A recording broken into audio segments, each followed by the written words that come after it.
Assalamu alaikum everyone. Welcome to Nelima's Kitchenette. তো সবাই কেমন আছেন? আজকে আমরা বানাবো মচমচে আলুর চপ।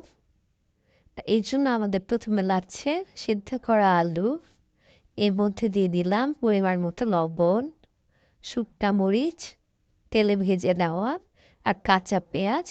আপনারা চাইলে এটা ভাজা পেঁয়াজ দিয়েও করতে পারেন, কিন্তু কাঁচা পেঁয়াজের মজাই আলাদা।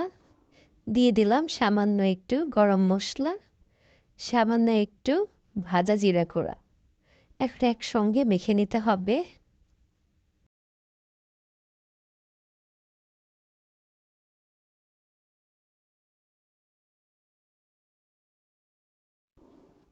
আমার মেখে নেওয়া হয়ে গিয়েছে।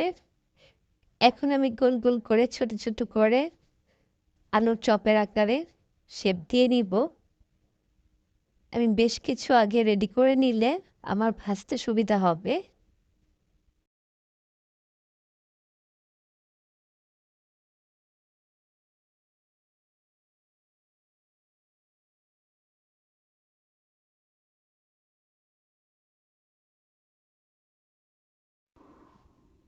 এখন আমি বেসনগুলো গুলিয়ে নিব। এর জন্য লাগছে আমার 1 কাপ পরিমাণ বেসন, যেটা হোমমেড।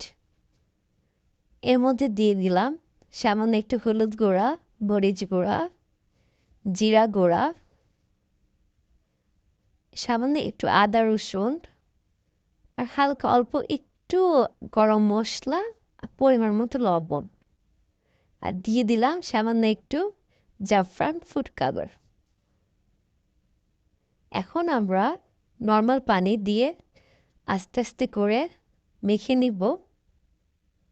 আর হাত দিয়ে মাখতে হবে যাতে কোনো লাম্পস ক্রিয়েট না হয়। একবারেই পানি দিয়ে দেওয়া যাবে না, তাহলে বেশি পাতলা হয়ে যাবে। আর এটা পরিমাণ বুঝে দিতে হবে। এমনভাবে আমরা করব যাতে করে বেসনটা খুব বেশি পাতলা নাও হয়, খুব বেশি ঘনও না হয়। বেশি ঘন হলে পরে খেতে মজা লাগবে না, বেশি পাতলা হলে পরে তেল ছেড়ে দিবে। এতে করে আলুর চপটা আর ভালোভাবে আমরা উঠাতে পারবো না। হয়ে গেল আমার বেসনটা গুলিয়ে নেওয়া। এর মধ্যে আমি দিয়ে দিলাম সামান্য একটু খাবার সোডা। এতে করে অনেকক্ষণ মচমচে থাকবে আলুর চপটি এবং ফুলো ফুলো হবে। আমি অনেকক্ষণ আগে তেলটা গরম দিয়ে রেখেছিলাম।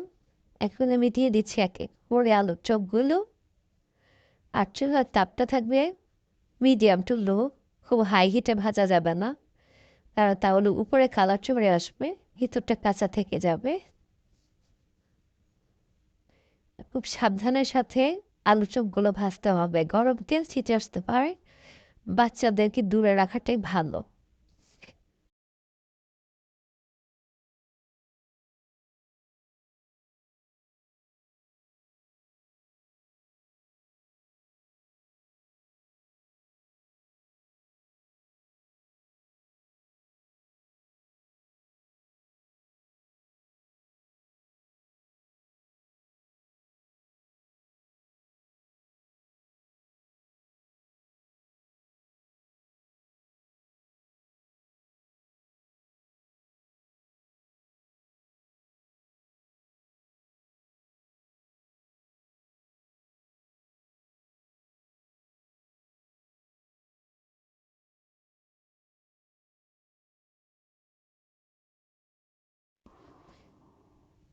এরপর উল্টিয়ে দিতে হবে।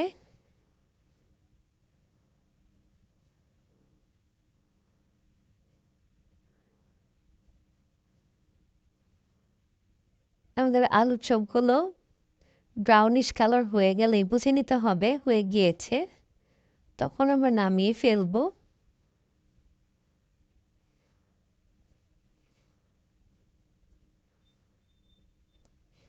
মাশাআল্লাহ, কত সুন্দর ফুলো ফুলো হয়েছে আলুর চপগুলো।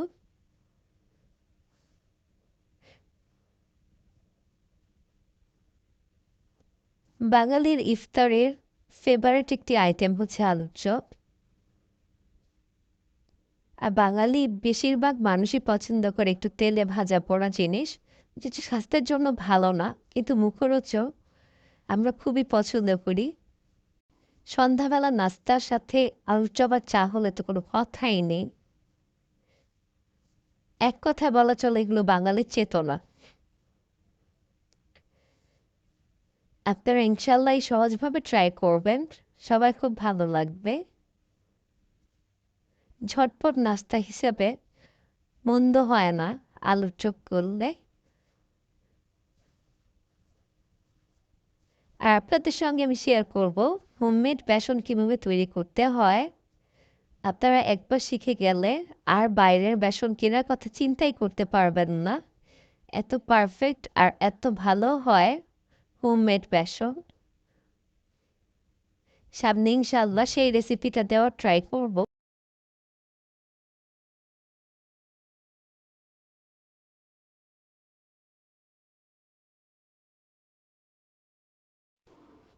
এখন আমি আবার দিয়ে দিচ্ছি আরও কিছু আলুর চপ। তেলটা গরম হলে বেশিক্ষণ লাগে না আলুর চপগুলো হতে। আর আমি যে নিয়মটা দেখালাম এভাবে করলে আপনাদের আলুর চপগুলো হবে পারফেক্ট অ্যান্ড মচমচে। আর আলুর চপ মচমচে না হলে একদমই ভালো লাগে না।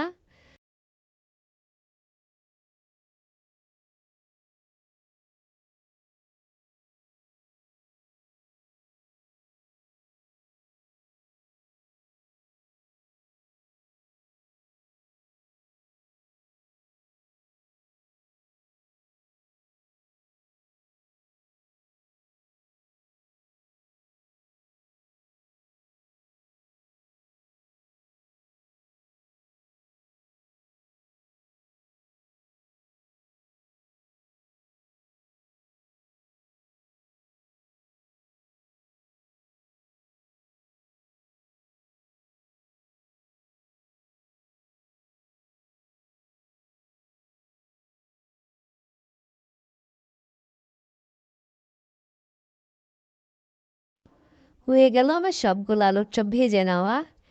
এখন পরিবেশনের পালা। ইনশাল্লাহ আপনাদের সবারই খুব ভালো লাগবে, বাসায় ট্রাই করবেন।